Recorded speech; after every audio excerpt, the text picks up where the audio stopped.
Alexandre de Moraes abre inquérito contra Eduardo Bolsonaro por pedir sanções dos Estados Unidos contra ministros do STF. Deputado licenciado e seu pai, o ex-presidente Jair Bolsonaro, deverão ser ouvidos pela Polícia Federal em depoimento em até 10 dias. Olá, meu nome é Luiz Mauro Filho, eu sou editor do Brasil 247, hoje são 26 de maio de 2025, 18 horas e 50 minutos pelo horário de Brasília, e a gente começa com notícia do fim da tarde. Para o destaque desse boletim, o ministro Alexandre de Moraes, portanto, determinou a abertura de inquérito para investigar o deputado federal licenciado Eduardo Bolsonaro, do PL de São Paulo, por suas ações nos Estados Unidos contra autoridades brasileiras. O pedido, ele veio de um pedido mais cedo da Procuradoria-Geral da República, que tem que alegou que Eduardo Bolsonaro tem buscado apoio de autoridades norte-americanas para que sejam aplicadas sanções a ministros do STF, alegando perseguição política contra ele e contra o seu pai, o ex-presidente Jair Bolsonaro. Moraes, ele também autorizou a Polícia Federal a monitorar e preservar conteúdos das redes sociais de Eduardo Bolsonaro e também determinou que sejam colhidos, num prazo de até 10 dias, depoimentos tanto de Eduardo quanto do ex-presidente Bolsonaro, que é alegadamente, pela abertura de inquérito, o maior beneficiado, portanto, de uma ação política dos Estados Unidos nesse caso. Então, ele também é visto nesse caso como um dos beneficiados e também ele declarou ser o responsável financeiro pela manutenção do filho nos Estados Unidos. Nas redes sociais, o Eduardo Bolsonaro ele classificou a iniciativa da Procuradoria-Geral da República, que se tornou posteriormente o inquérito,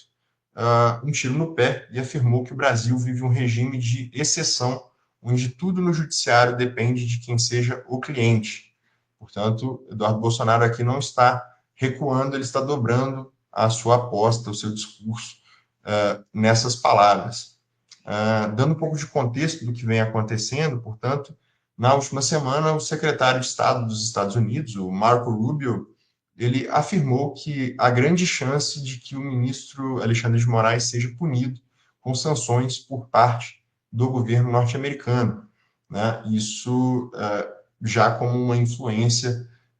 por parte do Eduardo Bolsonaro, nesse lobby que ele vem tentando fazer para melar, sobretudo, o julgamento da tentativa de golpe de Estado por parte do governo de seu pai, no final do ano de 2022, sobretudo, né? E que também vai dar no 8 de janeiro.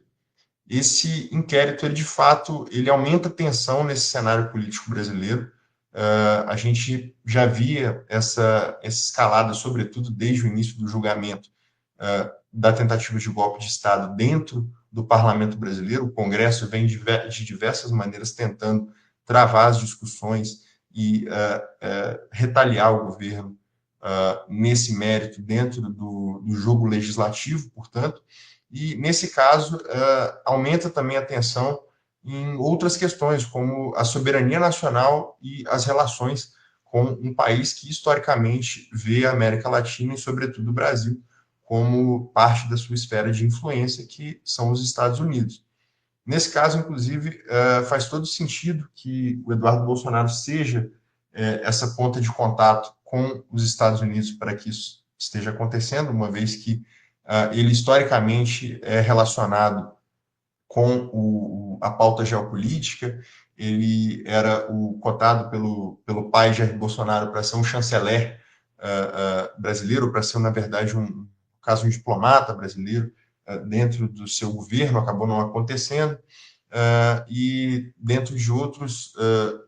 âmbitos da relação com a direita, com a extrema-direita internacional, Eduardo Bolsonaro sempre foi mais próximo a teóricos, a ideólogos desse movimento, como o Steve Bannon e o Olavo de Carvalho, né, o falecido Olavo de Carvalho, que acabou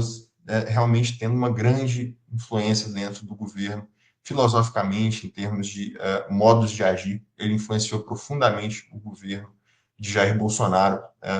sobretudo por essa relação com o Eduardo. Portanto, o Eduardo é essa ponte de contato entre esses dois. parece que é, de fato, uma ação, uma forma do governo brasileiro, aliás, do Estado brasileiro nesse caso, porque a gente está falando aqui do judiciário agindo, de defender um mecanismo de defesa democrática do Brasil. Uma vez que os Estados Unidos sancionarem ou não um ministro do STF, fala muito pouco sobre a soberania nacional brasileira, uma vez que os Estados Unidos têm o direito de agir da forma que bem entender com suas leis. No entanto, o que se pode fazer de fato, o que parece ser cabível, investigar e julgar de fato as ações de um parlamentar brasileiro, portanto, de um congressista eleito democraticamente pela população brasileira, atentando contra o Estado democrático de direito no Brasil, uma vez que fica bastante claro pela forma com que as investigações estão sendo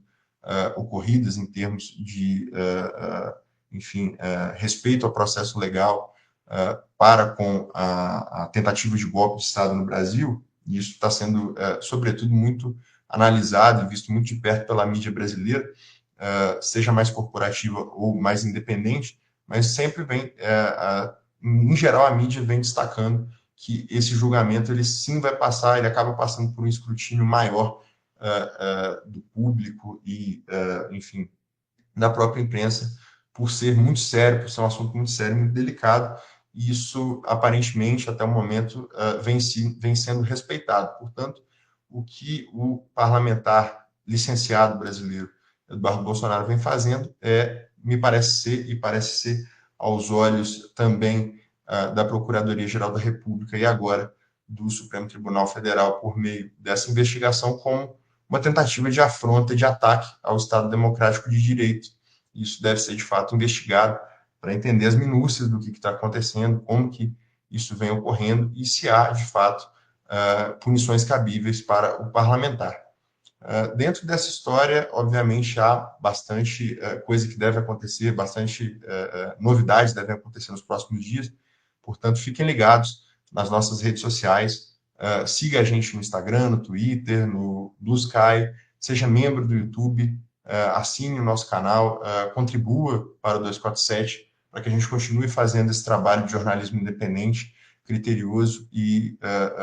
bastante crítico também, sobretudo, né? Então, continue se informando, entre no Brasil247.com para mais notícias como essa sobre o Brasil e sobre o mundo. Com essa, eu me despeço e até mais.